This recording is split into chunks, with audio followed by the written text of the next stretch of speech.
युद्ध विराम कैसे हुआ, क्यों हुआ, कई सवाल उठते हैं। एक स्पेशल सेशन ऑफ पार्लियामेंट बुलाना चाहिए। इस ट्वीट पे भी बड़े सवाल उठते हैं। रूबियो साहब उन्होंने कहा कि भाई पिछले 48 घंटों में बातचीत होती रही। डोनाल्ड ट्रंप ने भी यही कहा है और वाइस प्रेसिडेंट वैंस ने भी उसको दोहराया है। क्या किस स्थिति थी, क्या थी, ये मैं नहीं जानता, ये तो डोनाल्ड ट्रंप साहब ही जानते हैं, तो उनसे मैं तो जवाब पूछ नहीं सकता। युद्ध विराम होने से हम सबसे पहले तो सेनानियों को, अपनी डिफेंस सर्विसेज को सल्यूट करते हैं कि उन्होंने मुंह तोड़ जवाब दिया और सारा देश इकट्ठा होकर एक ही आवाज़ में कहता रहा कि अब हद हो चुकी है, अब जवाब देना चाहिए। और जिस तरह से डिफेंस सर्विसेज ने तुरंत उनके जो टेररिस्ट कैंप्स हैं उन पे हमला किया, उनकी डिफेंस इस्टेब्लिशमेंट पे हमला किया, लाहौर पे हमला किया, तो इस बात से सारा देश उनके साथ है और आपको सल्यूट करता है। पहली बात तो ये। दूसरी बात कि युद्ध विराम कैसे हुआ, क्यों हुआ, कई सवाल उठते हैं। उसके बारे में मैंने पहले भी कहा था कि एक स्पेशल सेशन ऑफ पार्लियामेंट बुलाना चाहिए। उसके बाद कांग्रेस पार्टी ने, बाकी सब दलों ने भी यही बात दोहराई। उसका जवाब सरकार से नहीं आया। अब युद्ध विराम हुआ है तो निश्चित रूप से हम दोबारा यही सवाल करेंगे कि आप जल्द से जल्द स्पेशल सेशन ऑफ पार्लियामेंट बुलाइए, क्योंकि हम मॉनसून सेशन तक तो वेट कर नहीं सकते। अभी तो उसमें कई महीने बाकी हैं और सवाल उठते रहेंगे और अगर जवाब नहीं मिलेगा तो जो वातावरण है उसमें करवाहट आ जाएगी। हम नहीं चाहते कि वातावरण में करवाहट आए। स्पेशल सेशन का अगर ऐलान करते हैं तो बहुत अच्छी बात है। पिछली बार आपको याद होगा कि जब 26 लोगों को बेरहमी से पहलगाम में मारा गया और टेररिस्ट ने मारा, उस समय उसके बाद ऑल पार्टी मीटिंग हुई और मैंने पहले भी कहा था कि मुझे तो अच्छा नहीं लगा कि इतना बड़ा हादसा हुआ हो, इतना बड़ा आक्रमण हुआ हो, जहां 26 लोगों की मृत्यु टेररिस्ट के हाथ हो गई हो और मंत्री जी उस बैठक में शामिल नहीं थे। उनको शायद ये लगता था कि बिहार की इलेक्शन ज़्यादा महत्वपूर्ण है। फिर वो बॉलीवुड भी गए, केरला भी गए।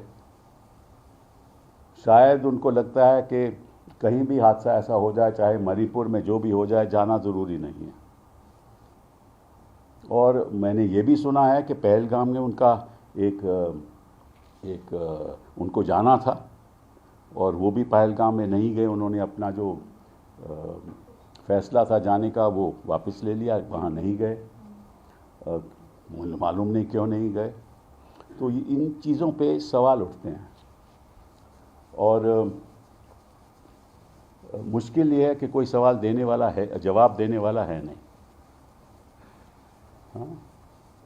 तो ना सवाल उठेंगे, ना जवाब मिलेंगे,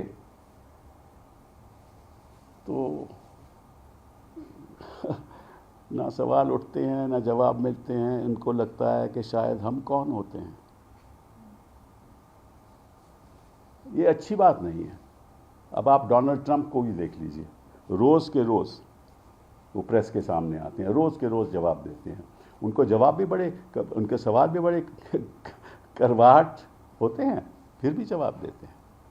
यहाँ तो मुद्दत भी गए 10 साल से ज़्यादा हो गए, कोई सवाल पूछने वाला ही नहीं है, क्योंकि जवाब देने वाला ही कोई नहीं है। दूसरी बात, ये जो मैं देख रहा हूँ कि यूएस प्रेसिडेंट ने डोनाल्ड ट्रंप साहब ने ये कहा है, and I quote, I am very proud of the strong and unwavering powerful leadership of India and Pakistan. I am proud that the USA was able to help you arrive at this historic and heroic decision. While not even discussed, I am going to increase trade substantially with both of these great nations. Additionally, I will work with you both to see if after 1,000 years a solution can be arrived at concerning Kashmir. तो इस tweet पे भी बड़े सवाल उठते हैं. वो कहते हैं कि और ये उनके जो सेक्रेटरी ऑफ स्टेट हैं रूबियो साहब, उन्होंने कहा है कि भाई पिछले 48 घंटों में बातचीत होती रही. डोनाल्ड ट्रंप ने भी यही कहा है और वाइस प्रेसिडेंट वैंस ने भी उसको दोहराया है. तो हुआ क्या, कैसे हुआ, क्यों हुआ, क्या बातचीत हुई, इसके बारे में तो कोई चर्चा है नहीं, हमें मालूम नहीं है. ये भी कहते हैं कि थर्ड पार्टी में एक न्यूट्रल जगह पे NSAs मिलेंगे, उनका NSA और हमारे NSA साहब वहाँ मिलेंगे, दोवल साहब. और उधर जो वैंग यी हैं, जो चाइना के फॉरेन मिनिस्टर हैं, उन्होंने भी बात की हिंदुस्तान से कि यहाँ मतलब के जो, क्योंकि सिचुएशन है नहीं है ना कि दोनों ही एक न्यूक्लियर देश हैं, तो कोई अंतर्राष्ट्रीय स्तर पर नहीं चाहता कि कोई युद्ध ऐसा हो. मुझे याद है इनफैक्ट 2022 में जब प्रधानमंत्री जी पुतिन साहब को मिले, उन्होंने कहा कि इस युद्ध के दौर में कोई जंग नहीं हो सकता. तो ये तो प्रधानमंत्री भी जानते थे कि युद्ध में दौर में कोई जंग नहीं हो सकता. तो फिर उस पर भी सवाल उठेंगे. तो हम आज कोई आलोचना नहीं करेंगे क्योंकि ये वक्त आलोचना का नहीं है. हम इतना ही कहेंगे कि आप स्पेशल सेशन बुलाइए. हम इतना ही कहेंगे कि स्पेशल एक ऑल पार्टी मीटिंग बुलाइए.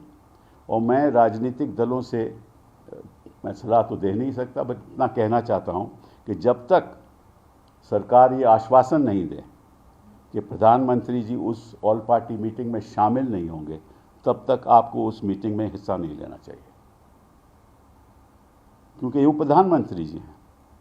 इतना बड़ा जुल्म हुआ है, हमारे मासूम लोग मारे गए, और प्रधानमंत्री जी उस बैठक में पहले नहीं बैठे और अब भी नहीं बैठेंगे, तो लगता है कि उनको जवाब देने की कोई ज़रूरत ही नहीं है.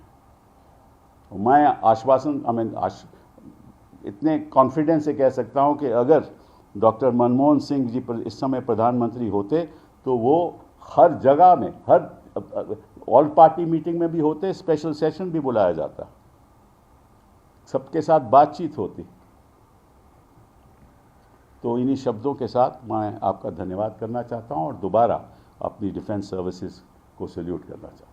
Sir, the first announcement of ceasefire was first done by the Washington DC and then subsequently by the Indian government and the Pakistan government. How do you see this, sir? No, I have said that several questions arise in this. As I said, I don't want to, at this point in time, we are in a ceasefire situation, and I welcome the ceasefire. Because ultimately, you know what happens. In any war, who is killed? Not the big and the powerful people, not the rich and the mighty, but the ordinary citizens, the soldier, the civilians, who have nothing to do with this. They are killed across on both sides. So war is never a solution to anything. Is never a solution to anything. But at this point in time, I don't want to comment on that for the simple reason that if I start commenting on it, people will say that, look, I'm playing politics. I'm not playing politics. I just want answers to be given. And the person who must give those answers is the Prime Minister of India.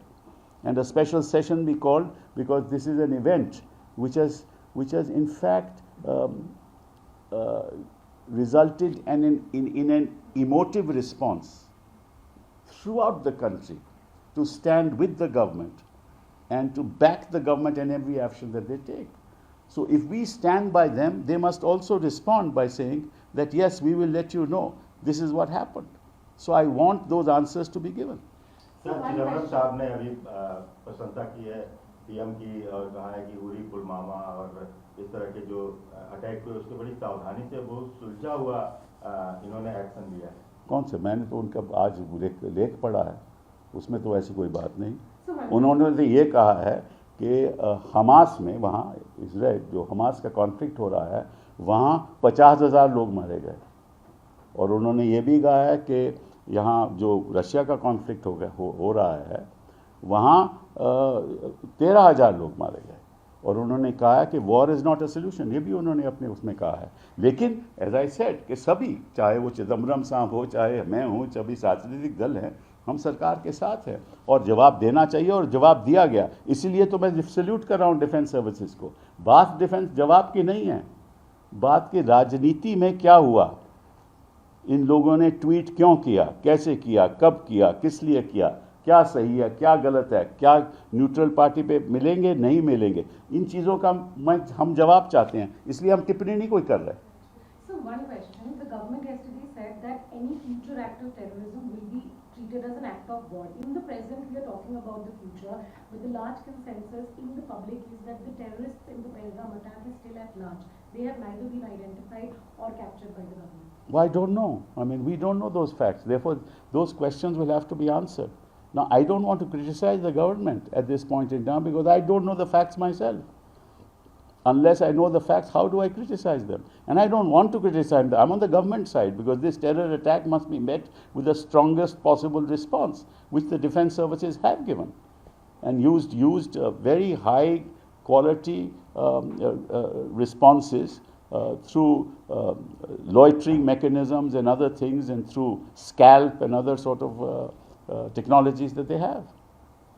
Sir, Donald Trump के tweet पे जो आप उनकी भाषा समझ में आती है कि लाखों लोगों की जान जा सकती थी, तो क्या ऐसा लगता है कि पाकिस्तान मन बनाए बैठा था? उनकी बातों से जो लग रहा है कि कोई न्यूक्लियर अटैक करेगा या और एस्केलेट करेगा, और उनकी इंटरवेंशन नहीं, एस्केलेशन तो हो रही थी, एस्केलेशन तो निश्चित रूप से हो रही थी, क्योंकि जब हमने कड़ा जवाब दिया, मुंह तोड़ जवाब दिया, तो उन्होंने भी श्रीनगर पे, पुंछ पे, जम्मू पे और सारे राजस्थान में, सारे बाउंड्री, अपने बॉर्डर पे उन्होंने आक्रमण शुरू कर दिया।